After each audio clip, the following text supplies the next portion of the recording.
মানুষ মানুষের প্রতি হিংসায় পরিপূর্ণ, তাই কেউ কারো ভালো চায় না।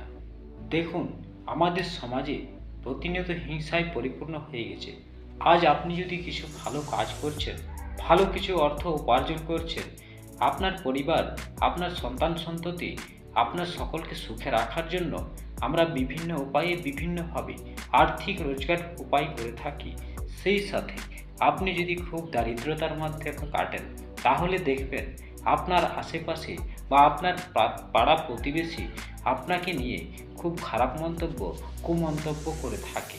কিন্তু যখন আপনি কোনো বিভিন্ন দিক দিয়ে আর্থিকভাবে আপনি স্বাবলম্বী হবেন, অর্থাৎ আপনি পরিশ্রমের মাধ্যমে হয়তো বিভিন্ন দিক দিয়ে অর্থ উপার্জন করার চেষ্টা করছেন বা অর্থ উপার্জন করছেন, আপনি একটু ভালোভাবে থাকার চেষ্টা করছেন, দেখবেন আপনার পাড়া প্রতিবেশী, আপনার বিশেষ করে আপনার বাড়ির লোকই আপনার পেছনে লেগে থাকে।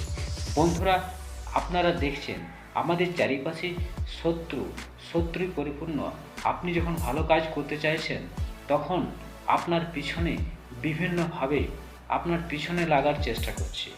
মানুষের ধর্ম, কলিযুগে মানুষ নিজের ভালো ছাড়া অপরের ভালো চায় না, এরকম মানুষ খুব কম আছে।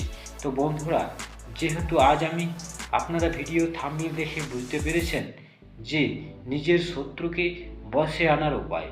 বন্ধুরা, ঠিক শুনেছেন, আজ আমি আপনাদেরকে আপনাদের এই বট গাছের শিকড় দিয়ে একটি অসাধারণ বশীকরণ বিদ্যা আপনাদের সামনে নিয়ে এসেছি। কোনো শত্রুই আপনার ধারে কাছে ঘেঁষতে পারবে না, কোনো শত্রু আপনার ক্ষতি করতে পারবে না। আপনি যদি এই টোটকাটি করতে পারেন, তাহলে দেখবেন আপনার যারা চিরশত্রু বা আপনাকে যারা ভিতরে ভিতরে খারাপ করার চেষ্টা করছে, দেখবেন আপনার ব্যবসায় বা আপনার যে কোনো কাজে বাধাপ্রাপ্ত সৃষ্টি করছে, সেই সব শত্রু আপনার বশীভূত হয়ে যাবে। বন্ধুরা, তাই হোম রেমেডি চ্যানেলের পক্ষ থেকে আপনাদের সকলকে সুস্বাগত জানিয়ে ভিডিওর মূল বিষয় শুরু করছি। আর বন্ধুরা, আপনারা যদি আমাদের চ্যানেলে নতুন হয়ে থাকেন, তাহলে এই ধরনের গুরুত্বপূর্ণ তথ্য দেখার জন্য আমাদের চ্যানেলটিকে সাবস্ক্রাইব করতে ভুলবেন না। যদি আপনারা মায়ের ভক্ত হয়ে থাকেন, মা কালীর আশীর্বাদ পেতে চান, তাহলে অবশ্যই ভিডিওটিকে একটা লাইক, শেয়ার, কমেন্ট করতে ভুলবেন না। বন্ধুরা, ভিডিওর থাম্বনেল দেখে অবশ্যই বুঝতে পেরেছেন যে বট গাছের শিকড় দিয়ে অসাধারণ বশীকরণ বিদ্যা। বন্ধুরা, তার আগে ভিডিও শুরু করার আগে আমি আপনাদের কাছে হাত জোড় করে একটাই অনুরোধ করব যে এই টোটকা, এই বশীকরণ টোটকা কোনো খারাপ উদ্দেশ্যের জন্য করবেন না। আপনি যদি কারো খারাপ চান, ভগবান আপনার খারাপ করবে, তাই কারো খারাপ উদ্দেশ্যে অবশ্যই এই টোটকা করবেন না। আর এই টোটকা যদি আপনার সঠিক বিধিপূর্বকভাবে যদি করতে পারেন, তাহলে 100% আমি আমাদের চ্যানেলের পক্ষ থেকে দিয়ে কথা দিচ্ছি যে 100% কাজ হবে।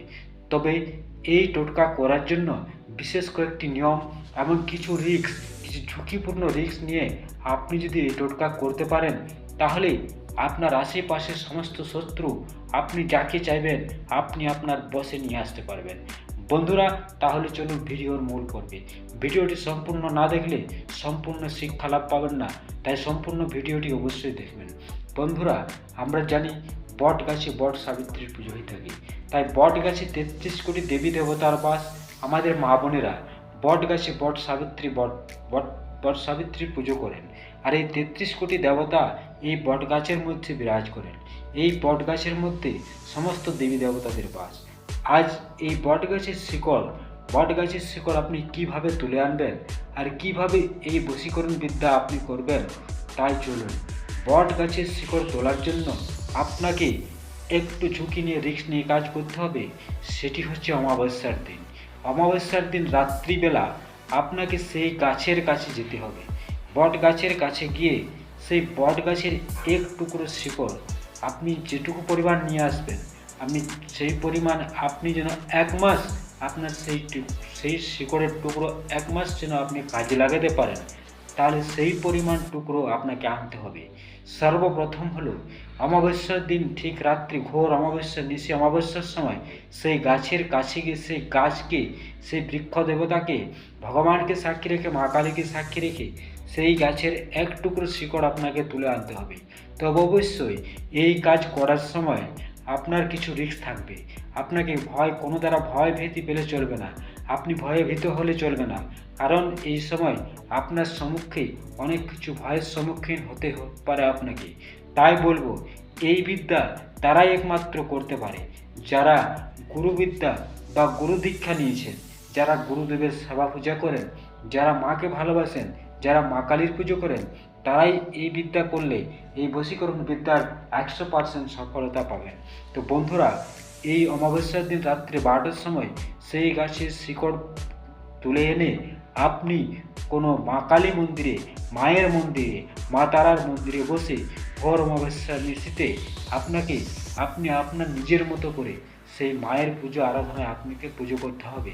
এরপর সেই শিকড়কে মা কালীর 108 বীজ মন্ত্র জপ করে সেই শিকড়কে সিদ্ধ মনোপুতভাবে সেই শিকড়কে জাগ্রত করে সেই শিকড়কে আপনি ছায়াতে শুকিয়ে পেস্ট বানিয়ে নিন। এরপর আপনি যখন এই বাড়ি থেকে বেরোবেন, তখন সেই শিকড় গঙ্গা জল দিয়ে সেই শিকড় প্রলেপ বানিয়ে অবশ্যই আপনাকে কপালে তিলক লাগাতে হবে। আপনি যখন যে কোনো কাজের উদ্দেশ্যে যাবেন, আপনার আশেপাশে শত্রু, আপনাকে এটা প্রতিদিন করতে হবে। টানা বেশ কিছুদিন আপনার 2-4 মাস করে দেখুন। যদি মাকে ভালোবাসেন, যদি গুরু দীক্ষায় আপনি দীক্ষিত, তবে এইসব কাজ করবেন, তাছাড়া এসব কাজ সফল হবে না। বন্ধুরা, আমাদের এই চ্যানেলে এই ধরনের বিভিন্ন গুরুত্বপূর্ণ তথ্য আমি আপনাদের সামনে আমাদের তুলে ধরা কাজ।